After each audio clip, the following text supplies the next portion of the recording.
You're watching the Autos 360 Network.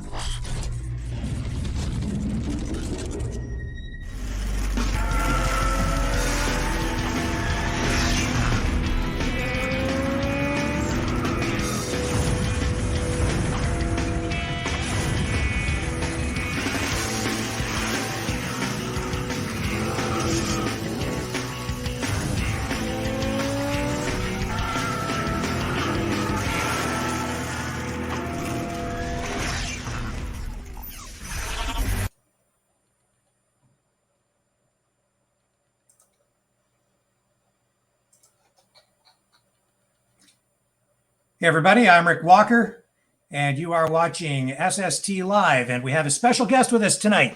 Jay Simpson joins us. Jay is probably Canada's biggest Christine fan, at least the biggest Christine fan I know, and he's got the biggest Christine toy of all. He has a Christine tribute car. How are you tonight, Jay? I'm doing great, Rick. How are you? I'm just fine. Excellent. One of the reasons we wanted to have you on is because, of course, we are doing a virtual auto show right now for the Ottawa Gatineau International Auto Show at ottawaautoshow.com. And we've been trying to get you up to Ottawa with Christine to the auto show. Yeah, buddy. I know it's 2 long years, man, you know? Yeah, so here we are coming into year 3, and we are pushing, and hopefully we're going to get this show on the road in March of this year. And we're very excited to have you come because your car, I have to tell you, as soon as I saw it, I fell in love with it. I'm a Mopar guy and a Christine movie fan myself, not as big as you, but when I saw that car, I was just so impressed. Let's start off and just tell me a little bit about this car and how this all started for you. Well, the car was originally a 1957 Belvedere, and everybody knows Christine was in the movie a 58 Fury. So basically, I bought this car, an all original 1957 Belvedere, and converted it all to basically a 1958 Belvedere trim. It was bought in Alabama and had it shipped up here in 2017. It arrived on Christmas Day, 2017, actually. And just, you know what, it's been an awesome journey and a lot of money, but you know what, the payoff is well worth it, buddy. So where did your journey with the whole Christine franchise begin? Probably about the age of 5 when I first seen the movie. Yeah. My dad showed it to me, and because he was a car guy, and it wasn't even though that I didn't really like the movie. I just liked the car. I just wanted that car. I thought it was sexy, and I'm like, I'm going to own that one day. And here we are, like 30 years later, and I end up owning it. So that movie came out in 1983. 83, yeah. And I was talking to a friend who's in his 30s, and he said, I've never seen that movie. And I thought, that's so weird. How could you not have seen Christine? I get that so many times, you know. Every time I go to car shows, they're like, oh, what's the background of this car? Like, why is there stuff scratched on the hood? I said, well, have you seen Christine? They're like, oh, no. I said, well, watch Christine, and then I'll talk to you at the next car show. So for those who have not seen the movie, and that's the younger generations, maybe you can just tell people what the movie was about. Basically, it's about a younger teenager that has an eye on this classic car, and he ends up buying it without his parents' permission, gets in crap for it, fixes it up, but little behold that the car actually possesses the young gentleman, and it turns him basically into a psycho. But it's a car that does most of the work in the movie. The car ends up coming alive. He finds out that it can rebuild herself, and it ends up destroying people. I don't want to swear on there, but it ends up destroying all the shitters that basically came to his life, you know. Yeah. So the car was, and some people think the car was possessed. And there's some deviation from the Stephen King novel from which the movie was created, right? Yeah, there's a lot of differences between the book and the movie. In the book, basically the spirit of George LeBay basically was possessed, and his body was in the back of the car and all this stuff. And the movie is totally different because you can't really write a book into a movie in excuse me, in that amount of time, right? Right. So, but you know what, John Carpenter did a fantastic job on that movie. Like him and his crew, like I think they knocked it out of the ballpark.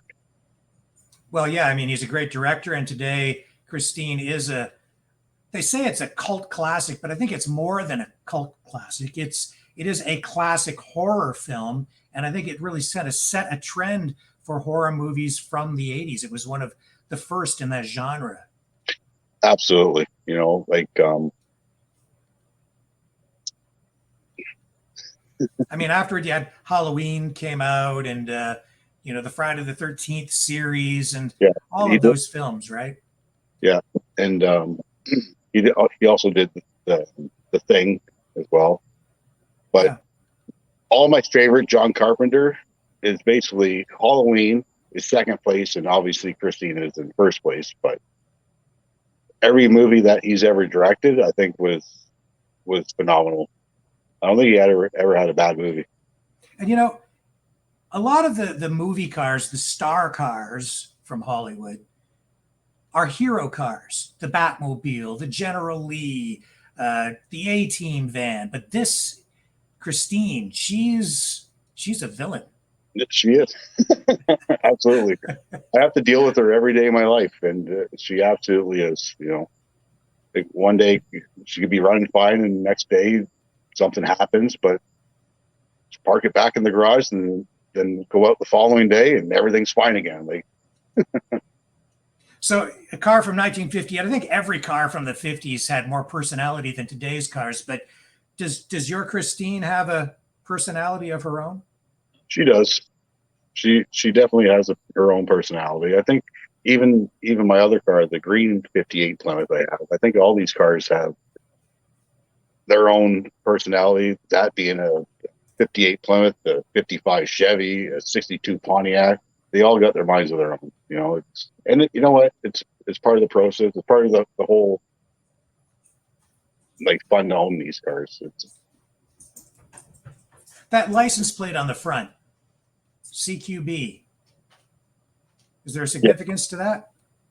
There's a couple of different variations I've heard. I don't know the exact like storyline to it, but a lot of people say that it stands for close quarters battle, which at the end of the movie you see them in the Darnell garage. They're all fighting each other and everything.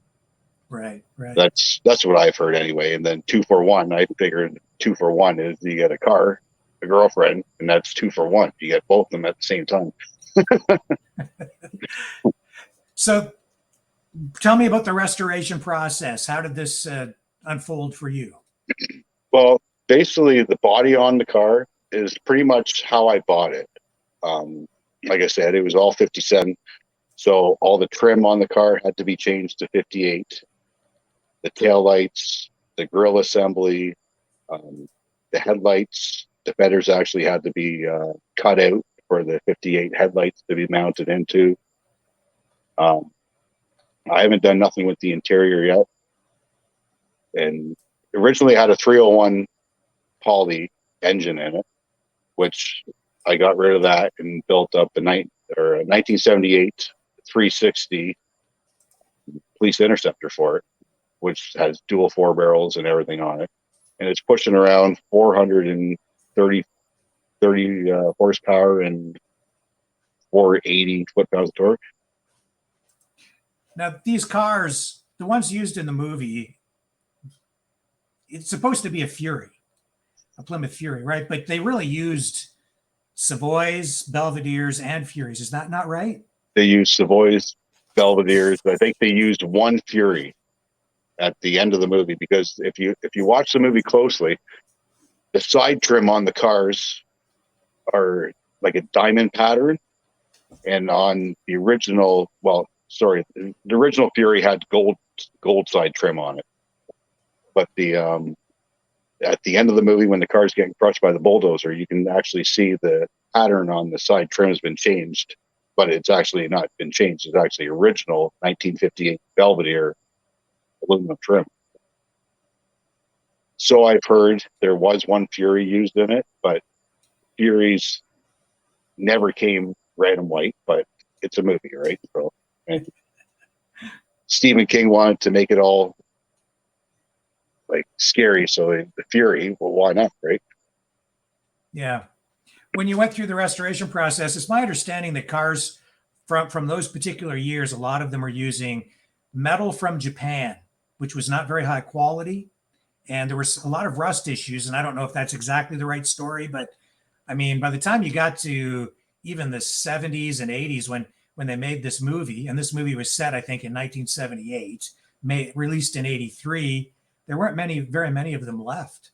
No, I don't know about the the metal part of it, but these cars I know were notorious for rotting out, for undercoating issues. Basically, by 1960, they were pretty much done. And, Right. and to get a survivor car that lasts 30, 35 years, 40 years, it's, for these in particular, unbelievable.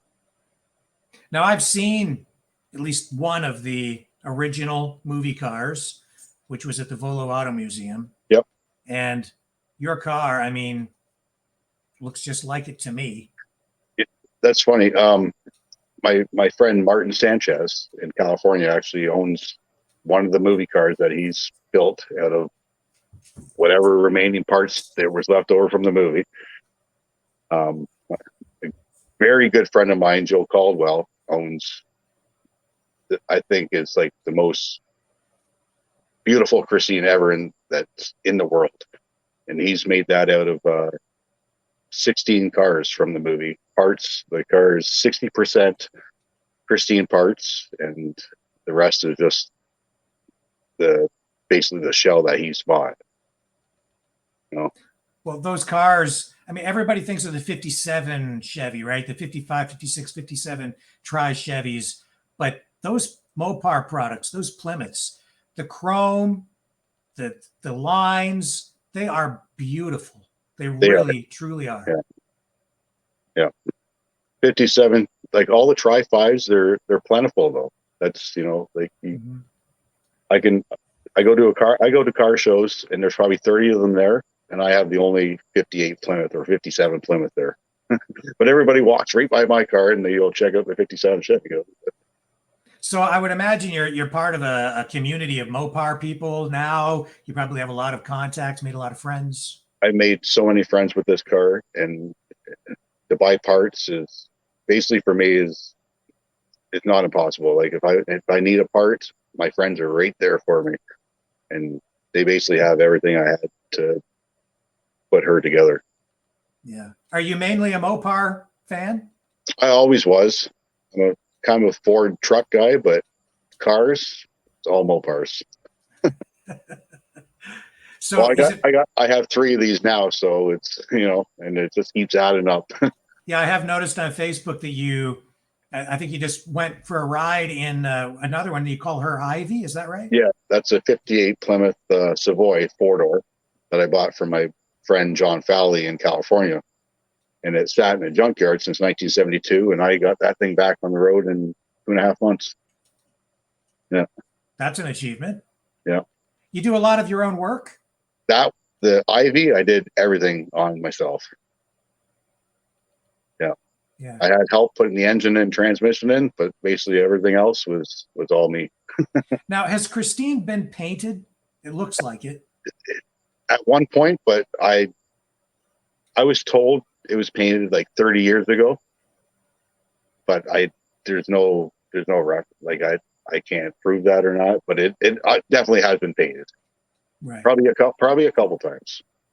Yeah. And I see that, I mean, you have a garage there. You're obviously working on her. quite a That's bit. actually at my buddy Chuck's place when he helped put the headlight assemblies in. Yep. I see. Okay. And do you have much space of your own to do work like that? Oh, well, right now sitting in the garage and Christine behind me, and basically all the work that I've done to her has been in this garage. Now I noticed. I think you changed that front bumper, didn't you? Because I noticed some differences in a few of the pictures. Has that The, front bump, bumper been changed? the bumper has not been changed. The wings on the corners have been changed, though. Right. So why did you do that? Is that to make it more accurate to the film? Yeah, because when I bought it, the car didn't have bumper wings on it. So that's like a Christine must. She has to have bumper wings. Right, right. But those ones there that are in those pictures are just a spare set that I had that I painted. But actually, since then, I've had full restored chrome ones put on it. Well, those cars from the 50s were known for their wings. Yep. Fins, right? Yeah, the fins, yeah. Yeah. And I mean those aren't over the top. Like they're not like garish. I think that they're actually quite beautiful on that car. They just suit it. Yeah. When you're looking in the back mirror at those, it's pretty cool. You think you're like driving a jet. Yeah, well, that's what it was all about back then, right? It was like the dawn of the jet era and atomic power. Yep. So, have you met any of the cast members? I haven't met any of them yet. I'm friends with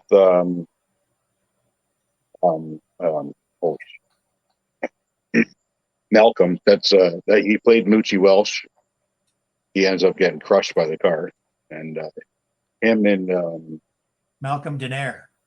that's it. Yeah. Right. Him and Buddy Repperton, they both signed my glove box. I had my glove box shipped down, and they both signed it and everything, and then sent it back. But I haven't met anybody personally yet. But that's still in the works. Right. So the other cast members were Keith Gordon played Arnie Cunningham, right? Yes. And John Stockwell played his best friend. Dennis, yeah. And I think it was Alexandra Paul played his girlfriend. Yep. Baywatch, man. Right. And William Ostrander played the tough dude who was like the school bully. That was Buddy Repperton, yeah. Right, right. Yeah. Now I noticed that somebody sent you a die-cast car, signed and so on. Who was that? That was Malcolm. That was Malcolm's personal die-cast car that he actually like displayed in his house, and he'd rather see it go to somebody that will appreciate it a little bit more than himself, which I don't understand. But anyways, so I got in touch with my friend Joe, and which is like almost best friends with Malcolm, and he set the whole thing up, and he signed a whole bunch of pictures for me, sent the car up, and it's just been a great friend. And Malcolm is the guy who played, you said Moochie, and is that the guy who was running down the alley when the car was chasing him? Yeah, that's him right there. Yeah. Yeah, stand-up guy, straight up. Yeah. Well, it was a great movie. I still, for me, everything about that movie just resonates. And it was sort of a pre-computer generated image special effects kind of film too. A lot of what they did was, it was done in film, right? So that because the car was able to heal itself, regenerate after it was smashed up. And what they did is they used hydraulics to crush the car in and then ran the film backwards, right? Yeah, they just reversed it all. Yeah. Yeah, it's see, nowadays they can just CDI all that stuff or whatever, When you watch the film and you see them smashing up those cars, you must cringe. Yeah, a little bit. Because, well, back then they're a little more plentiful than they are now, but nowadays, they're talking about remaking or doing a sequel or something in the works of Christine. So I don't know how they're going to pull that up, but Yeah. Hopefully they're not using real cars. So you say that you're more of a car fan and a fan of the car than a fan of the movie. Yeah, I'm more a fan of the car. You know, it's hit and miss. I like both, you know. But the car is basically the star for me. Well, they really are stars, in and of themselves, right? Any of these movie Hollywood star cars, they kind of steal the show. They do. Yeah. Like I'd love to go to a show with a whole bunch of other movie cars and just watch people like, oh, I remember that movie. I remember this movie. Like I haven't seen them in years and years, but and it just brings back memories for these people, and that's exciting for me. You know, it totally is. Yeah. So what kind of reactions do you get from people when they see the car? I mean, if they know the movie, they must want to sit in it and have their pictures taken with it. There's so many people that have sat in my car and got pictures of it, and I'm sure it's all over social media on their pages and everything. It's usually every show there's probably about 30 people that actually want pictures of it, and they're like, oh, and they ask you, oh, is it okay if I take a picture in front of your car? I said, yeah, that's what it's here for, man. You know, it's a fun car. Have fun with it, you know. And back in the 50s, in 58, it was the Chevys that were sort of the king of the road, but that the Plymouths, they were not as popular. But today, I think the movie and what you're doing, it's given them a second lease on life and more popularity. Back then, the Plymouths were the poor man's car, you know, like they're stylish, but they weren't expensive as the Chevy, so they're the poor man's car. But I think they got better lines, and I think they're just better looking. Yeah, yeah. In 1957, they're ahead of their time. Chevy was in 1957. Chevy was still using the body style from 3 years ago. You know. Yep, yep. Tell me about a little bit more about your car's personality. What are the quirks and things about that car, and even some of the features that you have on there? What makes it special and different? Well, I'll tell you one strange thing that happened to this car. She has a CD player in it. So, driving to a car show probably about 2.5 years ago, and the radio cuts out. Thinking, all right, let's try a CD. Popped the CD in there. It didn't work. Popped another one in there. Didn't work. Popped in Christine soundtrack. That worked. Like I'm dead serious. That's the only CD that car would play was a Christine soundtrack. I do have witnesses for that too. So, and they were getting goosebumps. They're like, "You're kidding me, right? It's right there in front of you. Watch." And the style is beautiful. Like, tell me about the interior and all the chrome and how the car is kind of decked out. What's it got? Interior is all original, 1957 Belvedere original interior. It's got the James Rawa custom speedometer cluster put in it, which he's put like intense LED lights in it. I mean, it's bright. Like you're driving it, it blinds you, just like sort of like the movie.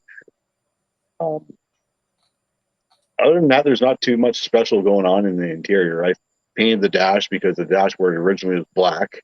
The steering wheel was black with an ivy handles on it, which I painted the top white and the ivy handles red.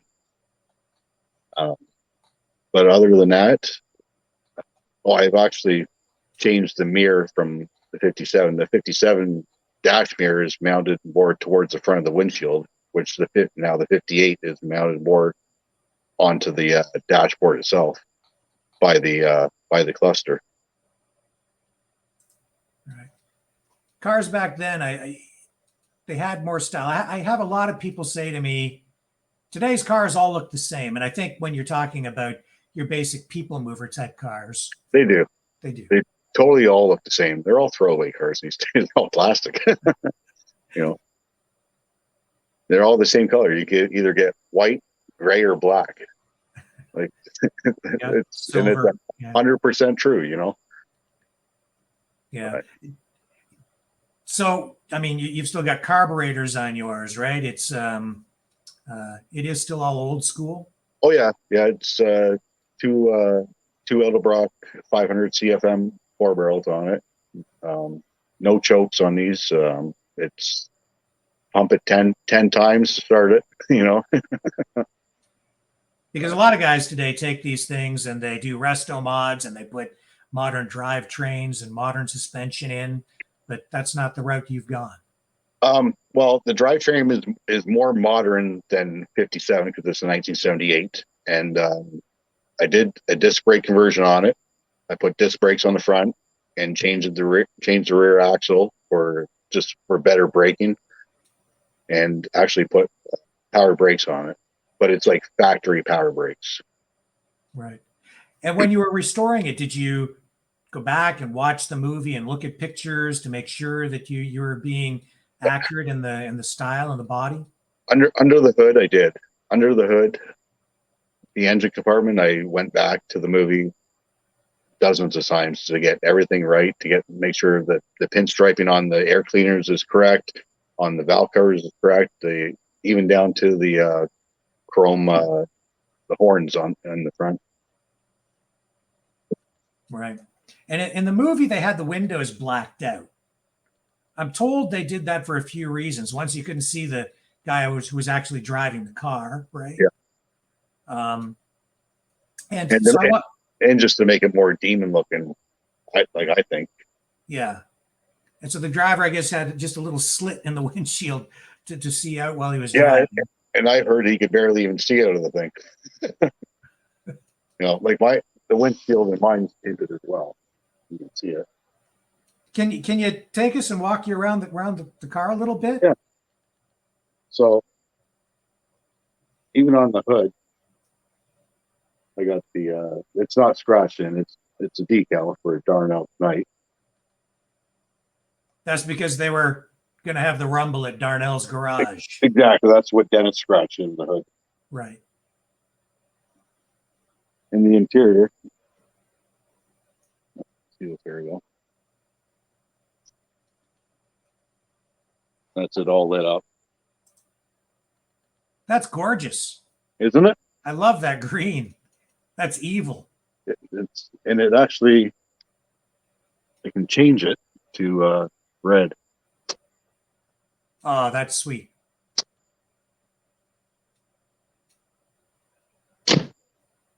Under the hood.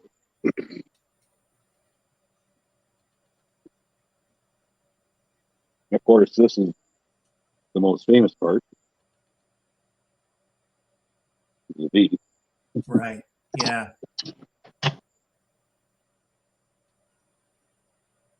So that's her. Oh, that's beautiful. That's great work. Even like the littlest details, even down to the Quaker State sticker on the brake booster. Very clean. That's great. And the great thing about your Christine is you actually do drive her and enjoy her. It's a driver. This year I've put 4,200 miles on it. Wow, that's Yeah. a lot. So it's Yeah. no trailer queen. No, definitely not. Not this car. I didn't buy this car to just let it sit in the garage and take it out to car shows. I drive it. Yeah. And well, we're going back about 2 years ago now, and I know you had been doing a lot of work and you were eager to kind of get it out there to show it off. Have you had much opportunity to do that over the last couple of years? Because we didn't get you to the auto show in Ottawa. No, basically 2020 was a write-off. Like for shows anyway. I got a lot of miles put on her. You know, I cruised around everywhere. This year I went to a few shows. I think probably 2 or 3. Wasn't too many. Brought this car and my other car. And it was fun to get her out, and people have been phenomenal. It's, you know, because everybody's been sitting at home not doing nothing and just happy to be out, and this year has been the better year. Yeah. Yeah. Well, I think things are beginning to improve in some ways. Hopefully we stay on the right track. Yeah, We'll see what for sure. happens over the winter, right? Yeah. Yeah. I mean, we're very eager to get you up to Ottawa, and we are on track to have the show in March so far. Cool. So we're working toward that, and it'll be at the Convention Center, the Shaw Center downtown, and you'll be there with the rest of the Hollywood Star Cars. So we're really looking forward to that. I'm looking forward to being there. That's, like I said, 2 years ago, that was like the biggest thing that's ever happened to me in the car is getting invited to that show. So, Well, I know people are eager and excited to have you down there. So I think it'll be a big hit. I know it will be. And hopefully you can introduce a whole new generation of people to young people to the movie and to the car. I'm trying, buddy. I'm trying my hardest. All right. Well, is there anything else you'd like to share with us today, Jay, before we sign off? No, I think that's about it, buddy. Okay. Well, I really appreciate you sharing the car with us, sharing your time, and really looking forward to having you in Ottawa at the next Ottawa Gatineau International Auto Show. And folks, you can find out more about that at ottawaautoshow.com and at the sstcarshow.com websites. So thank you again, Jay. It's been an absolute pleasure. And we will see you at the auto show. And until then, if you can't get to the auto show, we'll bring the car show to you online at sstcarshow.com. Thanks for watching, everybody. Ciao for now. Ciao.